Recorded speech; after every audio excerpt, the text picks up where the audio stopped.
இன்று மாண்புமிகு doctor APJ Abdul Kalam அவர்களுடைய பிறந்த நாளை உலக மாணவர்கள் தினமாக கொண்டாடப்பட்டு வருகிறது. அவரது வாழ்க்கை குறித்த உரையை பகிர்ந்து கொள்வதில் நான் பெரும் பாக்கியம் அடைகிறேன். அவரது முழு பெயர் அவல் பக்கீர் ஜைனாலுப்தீன் அப்துல் கலாம். மேலும் அவர் மிகவும் விரும்பப்படும் இந்திய ஆளுமைகளில் ஒருவர். ராமேஸ்வரத்தில் ஒரு எளிய குடும்பத்தில் பிறந்த டாக்டர் கலாம் ஒரு புகழ்பெற்ற விஞ்ஞானியாகவும் இந்தியாவின் ஜனாதிபதியாகவும் உயர்ந்தார். சிறுவனாக செய்தித்தாள்களை வெற்றதிலிருந்து நாட்டை வழிநடத்தும் அவரது பயணம் ஒவ்வொரு கனவு காண்பவருக்கும் ஒரு கலங்கரை விளக்கமாகும். இந்தியாவின் ஏவுகணை மற்றும் அணுசக்தி திட்டங்களின் வளர்ச்சியில் அவர் முக்கிய பங்கு வகித்தார். இந்தியாவின் ஏவுகணை நாயகன் என்ற புனைப்பெயரை பெற்றார்.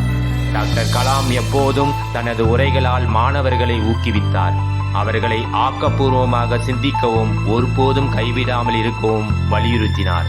அப்துல் கலாம் அவர்களின் ஒவ்வொரு உரையிலும் தோல்வி என்பது வெற்றிக்கான படிக்கட்டு என்றும் இந்தியாவை ஒரு வளர்ந்த நாடாக மாற்றுவதற்கு நாம் ஒவ்வொருவரும் பங்களிக்க முடியும் என்றும் அவர் நமக்கு நினைவூட்டினார். அவர் தனது பணிவு, எளிமை மற்றும் தொலைநோக்கு பார்வைக்காக போற்றப்பட்டார். மேலும் இந்தியாவின் மிக உயர்ந்த குடிமகன் விருதான பத்மபூஷன், பத்ம விபூஷன் மற்றும் பாரத ரத்னா உள்ளிட்ட ஏராளமான விருதுகளை பெற்றார். உலக அரங்கில் இந்தியாவின் கண்ணியத்தையும் புத்திசாலித்தனத்தையும் பிரதிநிதிப்படுத்தும் வகையில் ஐரோப்பிய நாடாளுமன்றத்திலும் ஏபிஜே அப்துல் கலாம் ஒரு ஊக்கமளிக்கும் உரையை நிகழ்த்தினார். கனவு காணுங்கள், கனவு காணுங்கள், கனவு காணுங்கள்.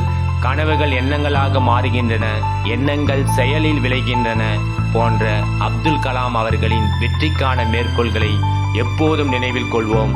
அவரது போதனைகளை வாழ்க்கையில் பயன்படுத்துவதன் மூலம் நாம் நமது லட்சியங்களை அடையலாம் மற்றும் சமூகத்தை மேம்படுத்தலாம்.